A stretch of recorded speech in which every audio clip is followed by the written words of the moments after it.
Good day, family. Stan here. We're talking about sales, and this is how do you know the most appropriate time to answer objections, or customer objections, or objection if you're selling.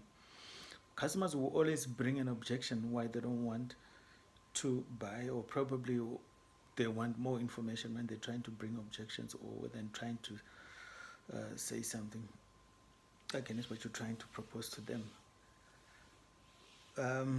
The first important thing is about you discussing the benefits of your product to your customer. And when you do that, probably in a way that you answer most of the things people raise when you're talking about your product, like the advantages over the competition, the price, and you justify why you are charging more. And then, because then you're leaving the customer with no objection. If you talk about price and you justify why you are charging more or why you're charging less, then the customer has no objection. And also, if it can help them, how that product can help them. So it's important to clarify how the product can help your customer or your prospect, to the price, and how it will help them, and the price. Why is the price better? Why is it more? And the lifespan of the product, and so it's important to probably raise those three things: how that product will last, how that product will affect their lives in a better way, how the price they can justify paying more for your product. Because I've always sold my products more than everyone else, because most of the things I go to the customer, I deliver to the customer. They don't have to move out of the office.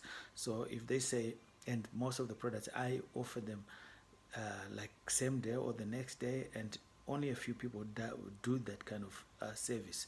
So I'll tell them, if you want business cards today, that's my price. And I know most people want things now. So it's always easier for me to convince them to go with me when buying something. So you can answer the objection of your customer before the prospect brings it up, or you can answer the prospect when they brings it up. Because at times when they bring an objection, you probably get it out of the flow of your presentation. So at times it's easier to say, I'll get back to that, and then you continue with your presentation and answer them after. But at times they also want to know that you are listening to them and you're not ignoring them, and that you understand their point of view, or you understand what the objection that they're raising, but you need to finish that and then get back to them. So this first time you can bring it up before they do bring it up, and then you can answer it when they do bring it up, and then you can answer after they've brought it up. Or at times you can never answer the objection. Sometimes, because at times it'll be the first time someone brings that kind of objection and you don't have answers for that. So you need to acknowledge it and say something probably in place of that. So you must know how to answer objections. But objections are easily answered, or when you really know your product. So the key to the customer not raising objections, is when you thoroughly know your product and service. Because in that presentation, you'll be able to tackle everything that people can raise, because you also know with experience what people commonly raise when you're selling your product. So you make a note of that, and then when you go the next time, you prepare for those points. Like for me, if I'm selling going to pitch for signage, when I'll tell them the delivery time, I'll tell them the guarantee, I'll tell them the kind of materials that I use, and I'll tell them, like, I'll give them the guarantee and how long I expect the signs to last, and my delivery time. That's what they raise. So if I go into a presentation answering those questions, they won't have any objections. So if you know your product, it's easier to answer objections. But you must also know when to answer the objection. At times you can acknowledge the customer that they've raised it, but you might not have to answer it that time. You can answer it afterwards, so that you keep control of the conversation, because it's important for you to make sure you keep control, because it's your conversation, it's your sales presentation.